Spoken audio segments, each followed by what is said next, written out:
ചെന്നൈ മറീന ബീച്ചിലെ MGR സമാധിയിലേക്കുള്ള വിശാലവും മനോഹരവുമായ പ്രവേശന കവാടമാണിത്. AIADMKയുടെ ചിഹ്നമായ രണ്ടില അതിൽ ആലേഖനം ചെയ്തിരിക്കുന്നു.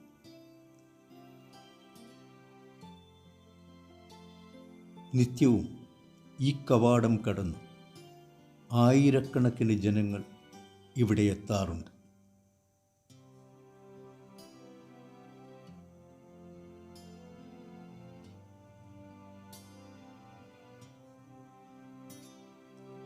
തമിഴ്നാടിൻ്റെ മനസ്സിൽ സ്ഥിരപ്രതിഷ്ഠ നേടിയ 3 അക്ഷരം MGR.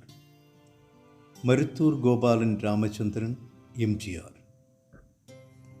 1917 ജനുവരി 17 ശ്രീലങ്കയിൽ ഒരു മലയാളി കുടുംബത്തിൽ മേലകത്ത് ഗോപാലമേനോൻ്റെയും സത്യഭാമയുടെയും പുത്രനായി MGR ജനിച്ചു. MGRന് 2.5 വയസ്സുള്ളപ്പോൾ പിതാവ് മരിച്ചു. താമസിയാതെ സഹോദരിയും മരിച്ചു.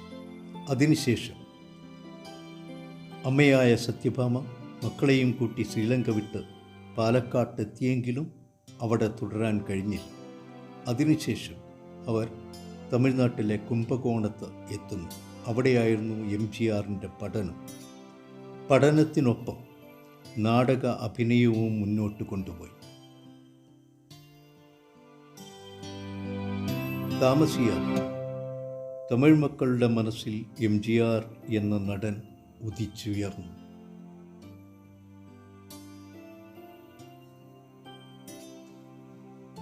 തമിഴ് സിനിമാ ലോകത്ത് തൻ്റെ സാന്നിധ്യം ഉറപ്പിച്ച ശേഷം 1972 MGR അണ്ണാ എന്ന് വിളിപ്പേരുള്ള അണ്ണാദുരൈയുടെ DMKയിൽ ചേരുന്നു.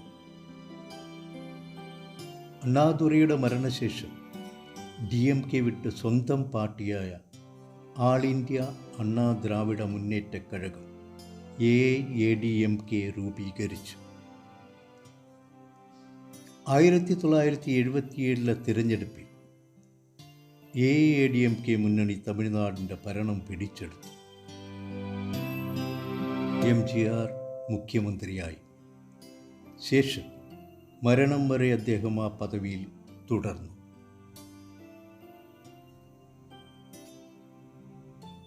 തികഞ്ഞ മുരുകഭക്തനായിരുന്നു MGR.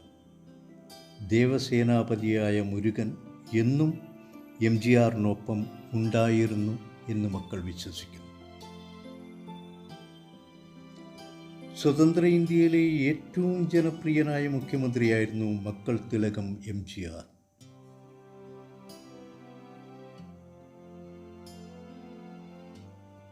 ഒരഭിനേതാവെന്ന നിലയിൽ ദേശീയ പുരസ്കാരമടക്കം അനേകം പുരസ്കാരങ്ങൾ അദ്ദേഹം നേടിയിട്ടുണ്ട്.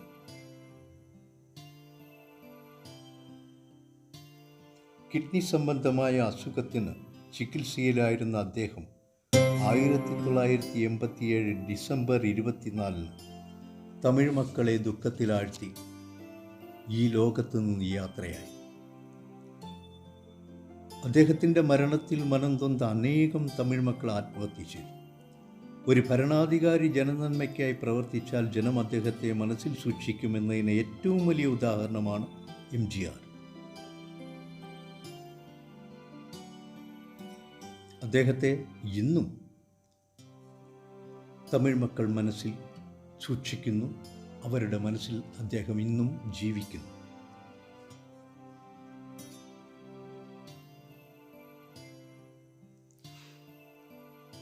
ദിവസവും ആയിരങ്ങൾ ഈ സമാധിയിലെത്താറുണ്ട്.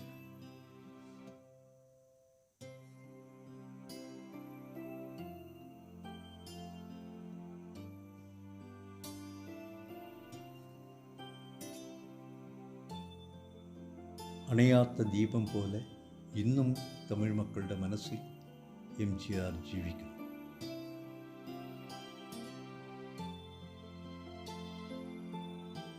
ആയിരത്തി 1988 മാർച്ച് 19 രാജ്യം പരമോന്നത ബഹുമതിയായ ഭാരതരത്ന നൽകി MGRനെ ആദരിച്ചു.